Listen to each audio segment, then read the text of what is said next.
So today, the title of the message is, Well Done, My Good and Faithful Servant. Only Jesus can say to us, Well done, my good and faithful servant. We are all servants. Amen? We are all servants. We serve the living King. Jesus is coming back very soon. He is coming back very quickly. Revelation 22, let's go to Revelation 22. 12 to 13, it says, And behold, I am coming quickly, and my reward is with me, to give to everyone according to his work. I am the Alpha, the Omega, the beginning and the end, the first and the last. So Jesus is coming back. Amen? Amen. He is coming back, and He has reward for His servants. So this Christmas season, we are waiting for our gifts. Wanted to know what we receive from our uncle, from our tito, tita, from our mother, father, from our colleague. But Jesus, we are waiting for Him, and He's giving us a reward. And He's giving a reward for those who are faithfully serving Him. And I do believe when we meet Jesus in heaven, and if we serve Him faithfully, He will say to us, Well done, my good and faithful servant.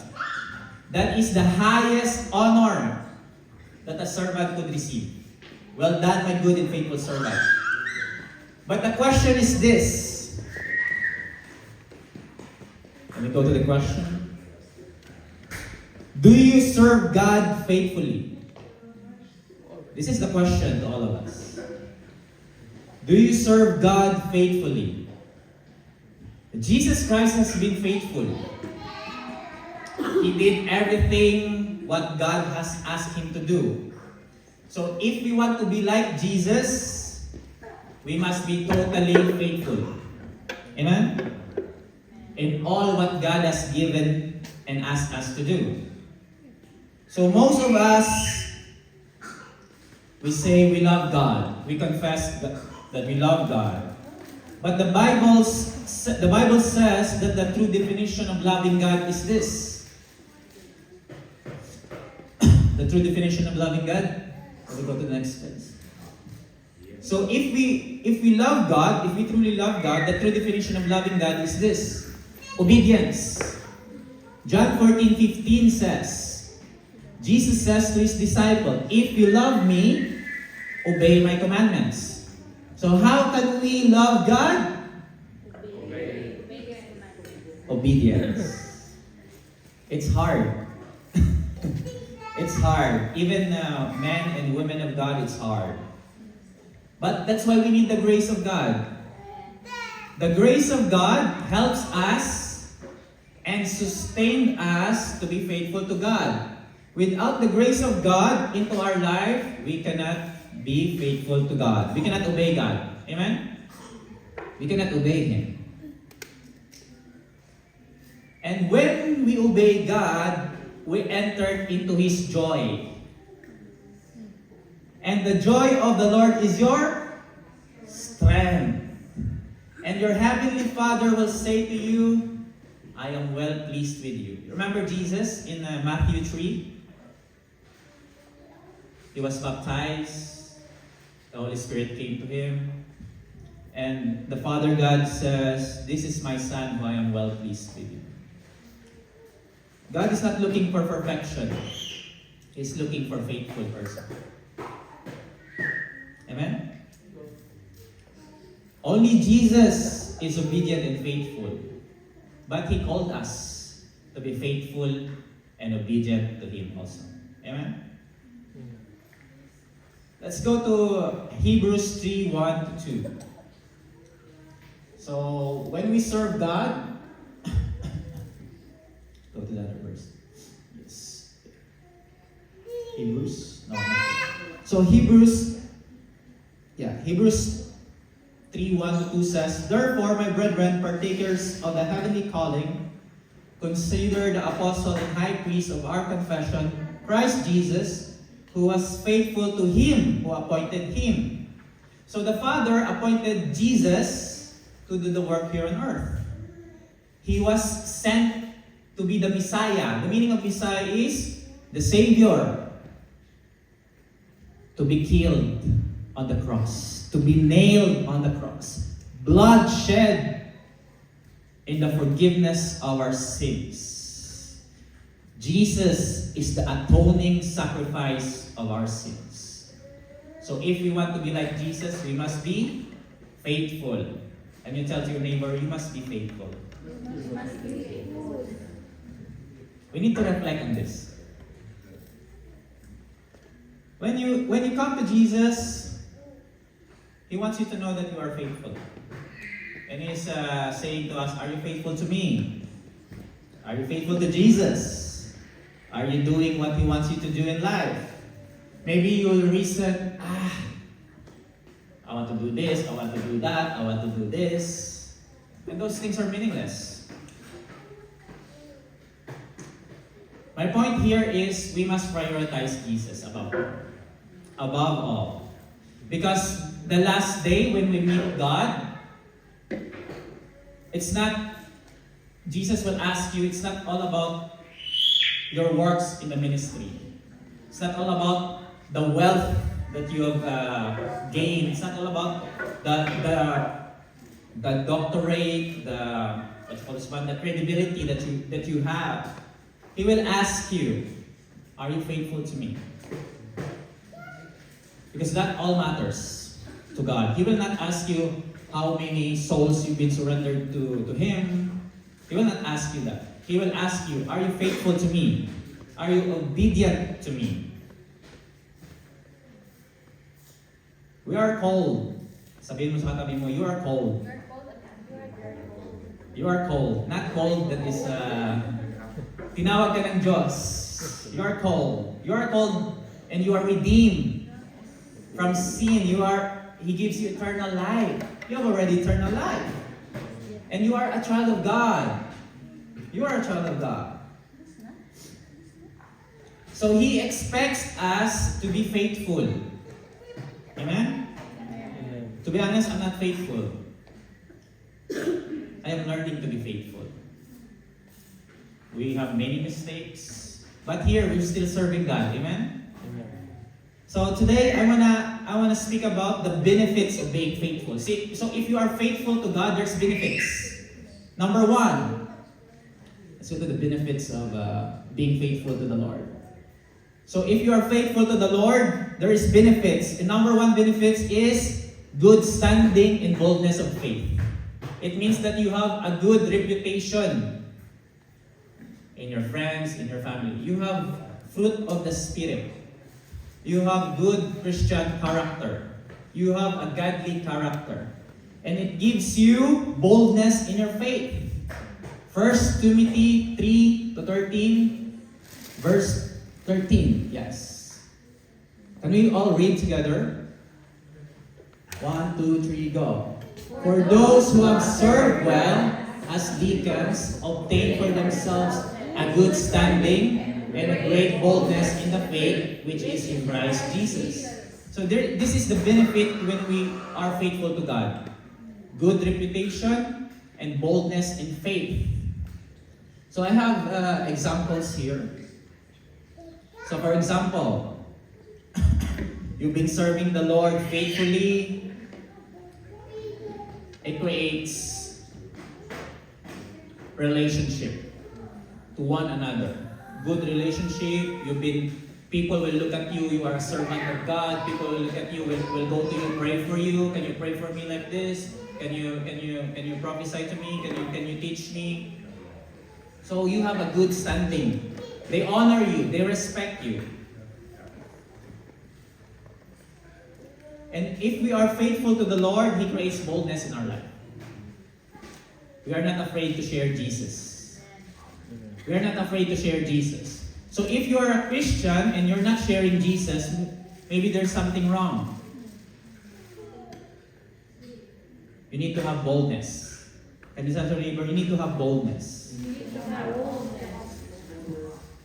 Example, when the Holy Spirit tells you to do this, For example, when the Holy Spirit tells you, okay, Josh, provide to your lola and lolo in the Philippines.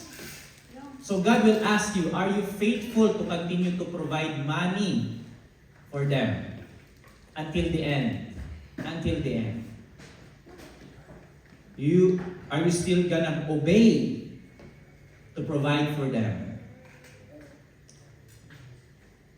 And when He tells you to continue to serve here in church, despite of sickness, joblessness, you still faithfully goes to church, even you are sick, it creates boldness. It creates boldness. So here in SSF, it's been 2 years now. Wala po kaming pahinga sa pag-preach ng gospel. We don't have rest in preaching the gospel. The worship team, they don't have rest in praising the Lord. The logistic, they don't have rest in transporting people goes to church. Because we have responsibility, burden. And if we are faithful to the Lord, it creates boldness. Amen? Hallelujah. Why? Because if we stop preaching here in SSF, saan na kayo pupunta ngayon? People put their faith into people. For example, si Pastor Vic, wala na dito. Wala na rin yung ibang tao. Other people will not come also because they don't put their faith on Jesus. They put their faith on man. But when we are faithfully obey the leading of the Holy Spirit, we are faithful even we are sick, in the midst of sickness, suffering, poverty, disappointments in life. You keep going. It's like an ever-ready battery. Keep going, keep going, keep go to church, keep going to Bible study, keep go to the prayer meeting. It creates boldness. Amen? Amen. It's not all about attendance. God is looking for your faithfulness. Amen? Hallelujah. Church is not all about attendance. Amen? It's all about our everyday routine. Hallelujah. But if the person is in the world, carnal person, makamundo, going back to the world, when the Holy Spirit speaks to him, he ignores. It creates hardening of heart. If we ignore the voice of God, it creates hardening of the heart. So then suddenly you will see people backsliding. Suddenly people will say, oh, you're attending church every day. We saw you in Facebook page. Now you didn't go to church. And they will label you as backsliders. Because if we don't obey the voice of the Holy Spirit, it hardens our heart. We will not be on fire in Jesus. We will not read our Bible. Suddenly we will go back to the old self. You know what? One of my prayer is, Lord, I don't want to go back to my old self. I don't want to go back to the old Arden. I am the new Arden now. I am the new that you created. Because sometimes this world deceives us. Offers us this, offers us that, offers us this. But when you look at January up to December, you can tell God is faithful. Amen? Up to now, He is faithful. He still provides in your needs. Still we have food in our table. Amen? You still have jobs. Amen? Hallelujah. So we can see, if we are faithful to Jesus, we can see that God is faithful. Amen? That's the number one benefits of being faithful to God. Number two, being faithful leads to promotion. Who wants promotion? No one? Who wants promotion? All of us, right? If we are faithful to God, He leads us to promote. He promotes us. He promotes us. Not only in spiritual, but also in natural. So, for example, you have a business and you hired someone. And you say, oh, this person goes to work early, don't go to the toilet 8 times a day, Don't skip the workplace. Don't go to lunch like over 2 hours. I will promote this person. If you have a business. So, God looks at us also. If we are faithful in the small things. And He will promote us. Amen? When God sees that we are faithful in the little things, He will give you more. Amen? He will give you more. So, 2 years ago, or 3 years ago, I was a cleaner in the church. I was just like clean. I don't know where that I will lead church. I don't expect that. But every time God calls me, I just say, "Yes, Lord, I am available. I will go. Yes, Lord, send me. Yes, Lord, I can do that. Yes, Lord, I will." That is all my prayer. Yes, Lord, I will. I will go that. Small things matters to God. And you tell to your neighbor, small things matters to God.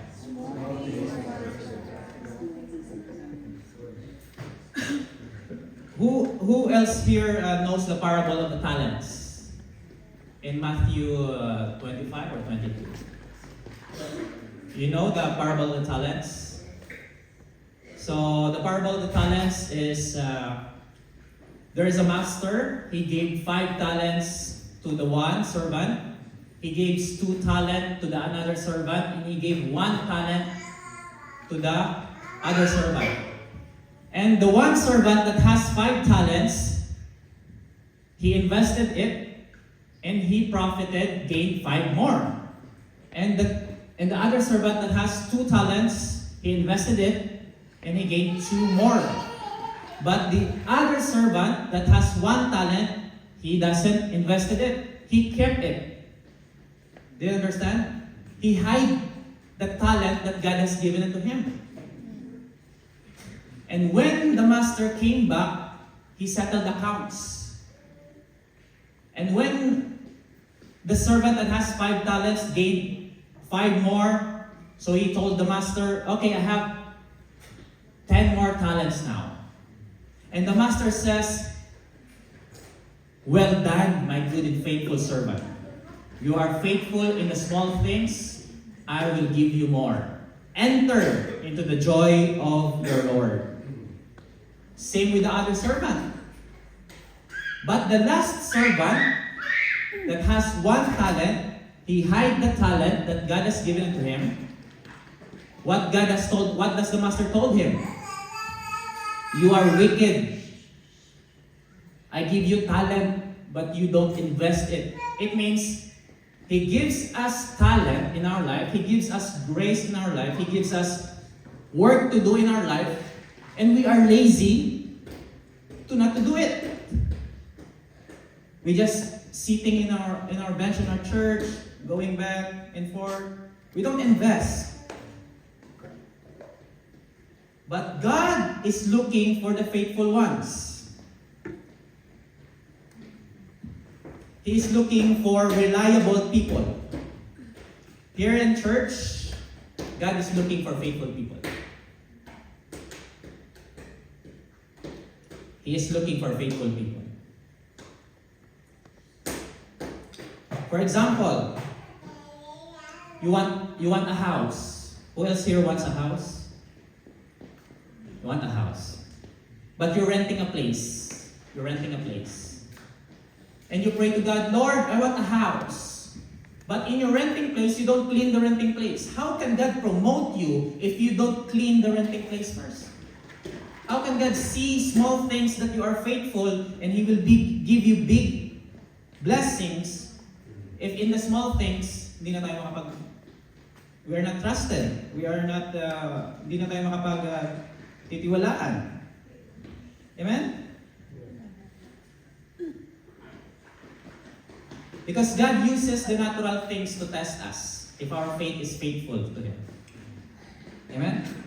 One example, you wake up early in the morning, you cook breakfast to your wife, to your husband, to your kids, you put the shoes, you drive them at the school, and you don't complain. God sees it.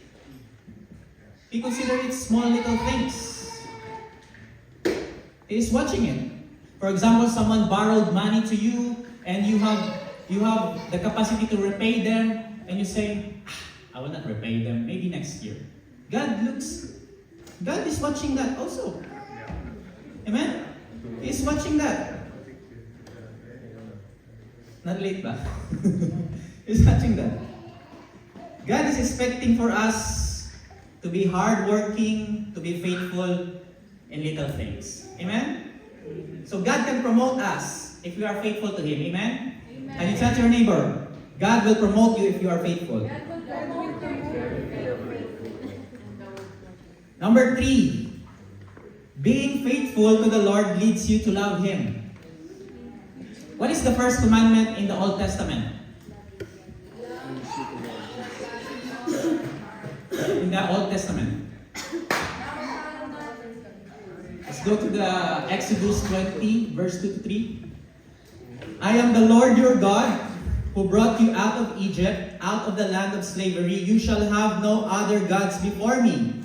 So if we are faithful to Jesus, we will love Him. We will not love other gods. It means we will not love idols. What are the idols of our life? Not worshiping statue. What are the idols of our life? Money. Money, self, ministry, career, fame. Ano pa ba?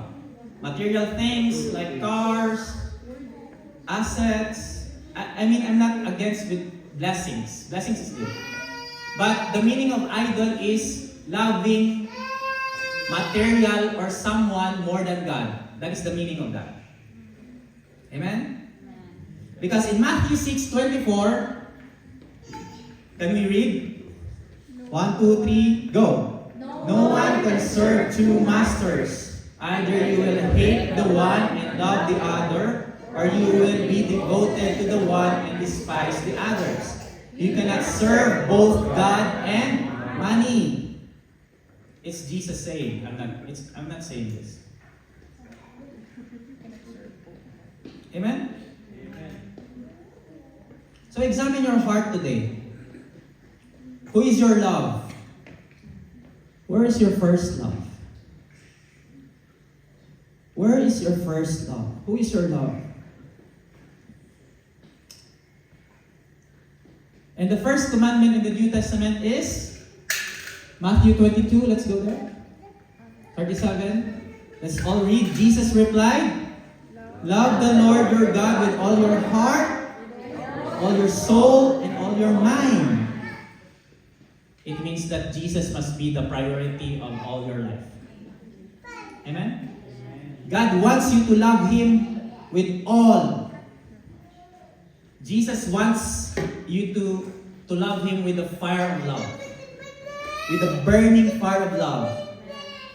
Jesus must be your priority. Because if you prioritize, you are faithful to God, you are also prioritizing the kingdom of heaven. Amen? Have you experienced that, oh, it's Sunday again. Oh, wala pa tayong we don't have utensils, we don't have an instrument yet, we don't have a place to worship. Parang nangangatog sa heart mo. Something's bothering you. Right? Have you experienced that? Because you are placing God first more than anything. That's why there's a burden in your heart. Amen? So I'm so thankful for Ramil family, worship team, Ate Angge, who is now leading the worship. Please guys, pray for Ate Angge because for 1 month, she is gonna lead worship because Danny Mitch is in vacation. Also pray for Mary and also Kat and Ivan. Amen? And also for Teen. We are blessed. We have worship team. Amen? We are blessed. Can you say to your neighbor, do you have first love to Jesus?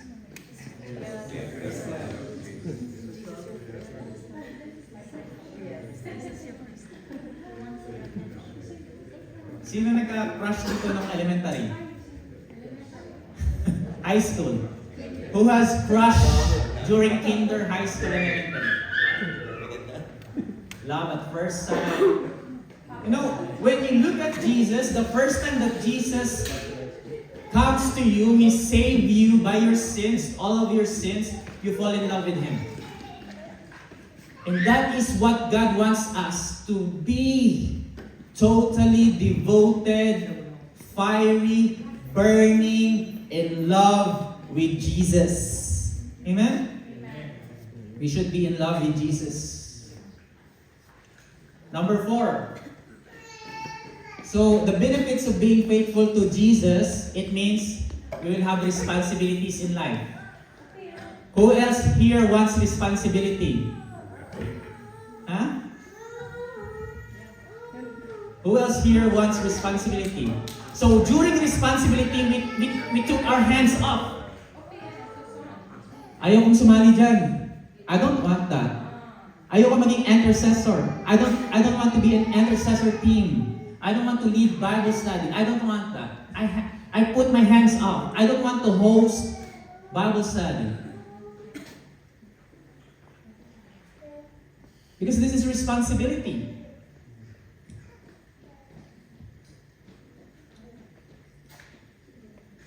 You know, leading a church is not easy. It's very hard. My life was broken. But I gained my relationship with my wife. I've been falling in love with my wife. Hallelujah. I've been falling in love with my son. My friends, you are my friends now. My other friends, they're gone. I don't know, but I love what I am right now together with you. Amen? I love this responsibility. You know, what is this? Logistic team, they have the responsibility to traveling all these equipments. And these equipments are very heavy. Right? We don't have permanent place. And our responsibility to travel all these equipments from there to there to there to there. Sometimes it costs money. Sometimes we wake up early. Sometimes we cancel other schedules because of responsibility and because of your faithfulness to Jesus. Because you have been faithful to God. Amen? Amen. Because you've answered the call of God. Let's go to marriage. I love the subject, marriage. It is a great honor when God gives us responsibility when you are married. Husbands. Husbands. Husbands. God has given you responsibility of loving your wife as Christ loved the church. Wives. God has given you responsibility, divine responsibility of honoring, respect, and consideration the head of your family. Amen? Are you faithful to your husband? Are you faithful to your wife? You have only one wife. You have only one husband. Amen?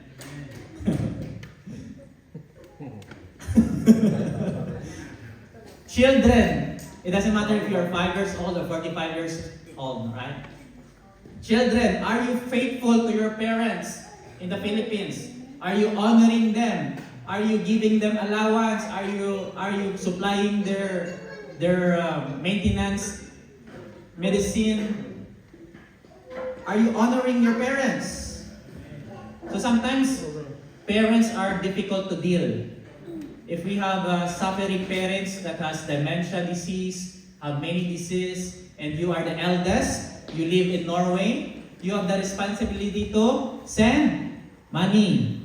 Amen?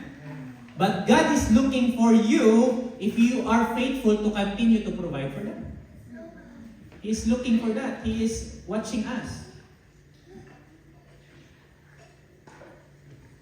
And if you are parents, God has given you responsibility to love your children. Are you not controlling them? Are you not aggressive to them? Are you not dominating to your children? Or are you caring your children? Amen?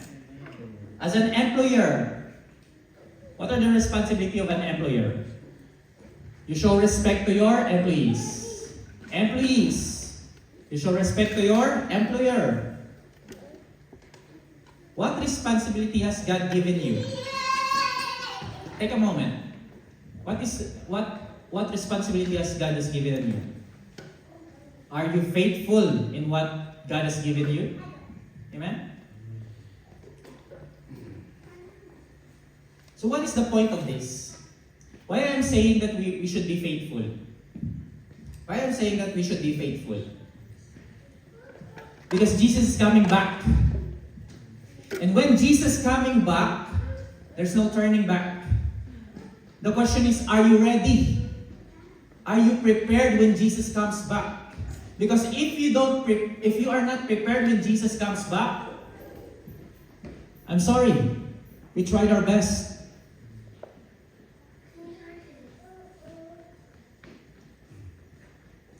We should be ready when Jesus comes back. Who else here knows the parable of the 10 virgins? Amen? So 5 is not prepared. They didn't took oil, extra oil. The 5 is prepared. The 5 wise virgin is prepared for the coming of Jesus. They took extra oil. They served the Lord faithfully. Are we faithful doing day by day and night by night what He tells us to do? So that when Jesus comes back, He finds you faithful. Amen? But it's not easy. It's not easy to be faithful. It's not easy. We as leaders, sometimes I don't have rest in preaching the gospel. Friday, Saturday, it's my rest time. I don't rest. I'm seeking the Word of God, consecrating myself. Because people need to hear the gospel. We have responsibility. Amen? We have responsibility. So I said to myself, get over yourself, Arden. It's not about you. It's all about Jesus. It's all about Jesus. You have responsibility also. And you said to your neighbor, you have responsibility also to preach the gospel. You know, here in SSF, we have seen people get saved. People get delivered. People get healed. People get transformed. This is the work of God. And we need to prioritize the work of God more than ourselves.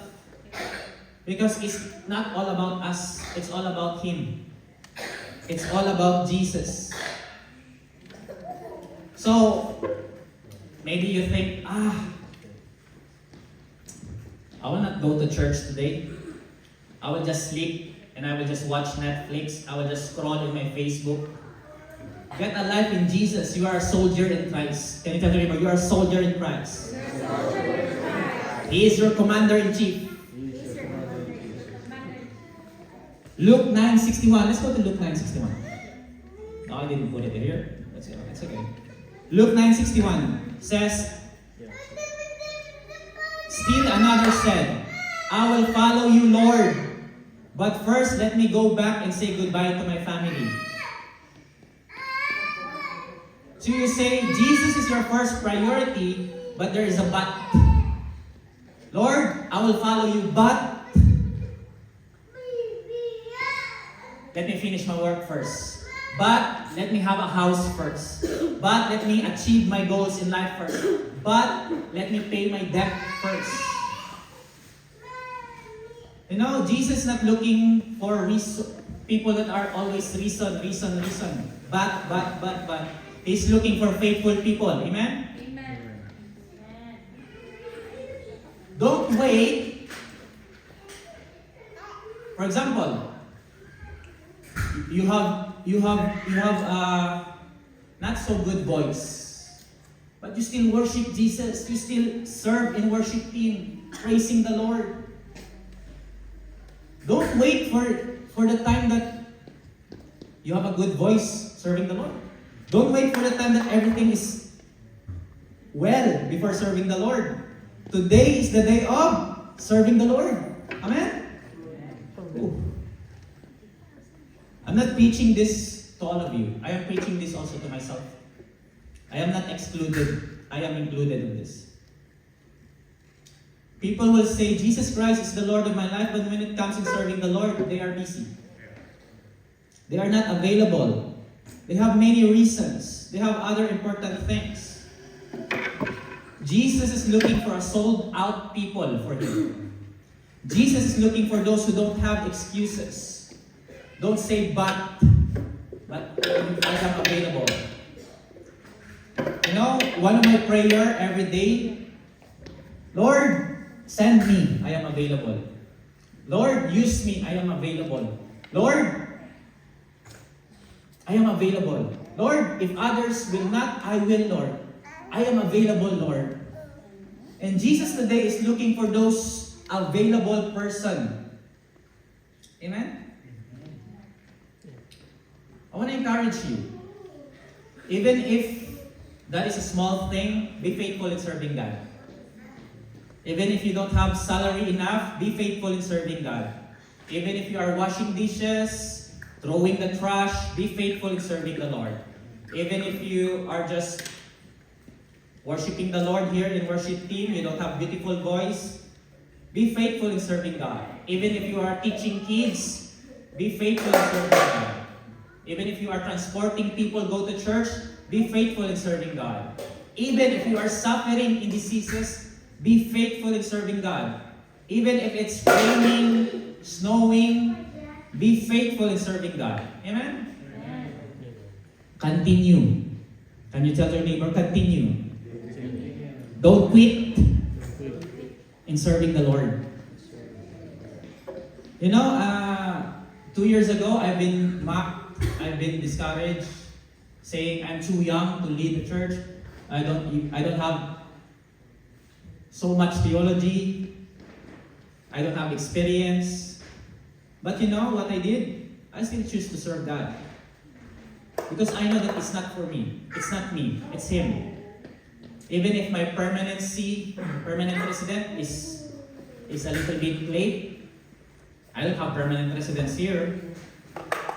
I still choose to serve God. Even way back, I don't have car. Ramil, JR, and Angge, they get me from home and transport me to church. I still go to church. I still go to Bible study. I still go to prayer meeting. Continue to preach the gospel. I will not stop serving the Lord. I will not stop serving God. You know, my boss, he says to me, why are you not working during Sunday, Arden? I said, Sunday is for the Lord. I get rid of my schedule during Sunday. It's not that I don't want money. Of course, we need money here in Norway to buy things. But my priority is Jesus. Amen? Can we all stand up?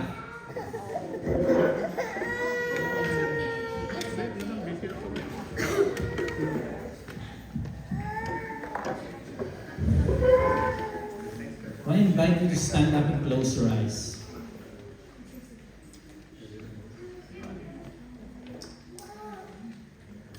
Are you faithful to God? Are you faithful to Jesus? Are you not doing excuses? Because what matters when we face God is when He asks us, are you faithful to me? You know, we have all failings. All of us fail. Only Jesus did a great job on the cross. I am not perfect. I fail. You too.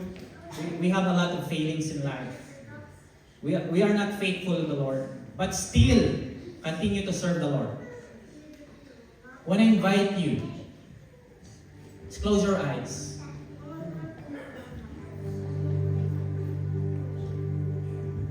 If you fail the Lord, and you have many excuses in serving Him, I want to invite you to ask forgiveness to the Lord today. Right where you are, just confess it to Jesus.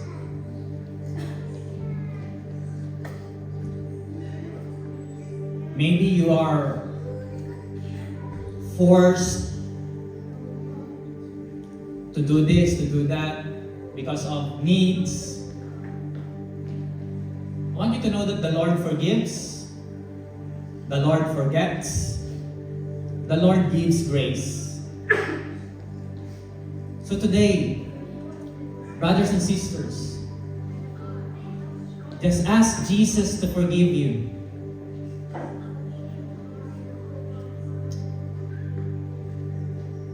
Just ask Him. Just come to the light, because Jesus is light.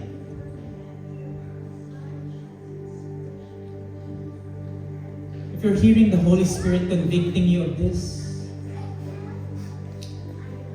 humble yourself, because God gives grace to the humble.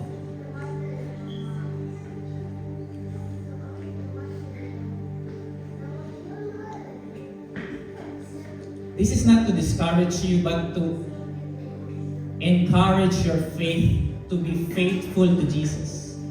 Because if you are faithful to Jesus, there's a lot of heavenly treasures. The Lord is your portion.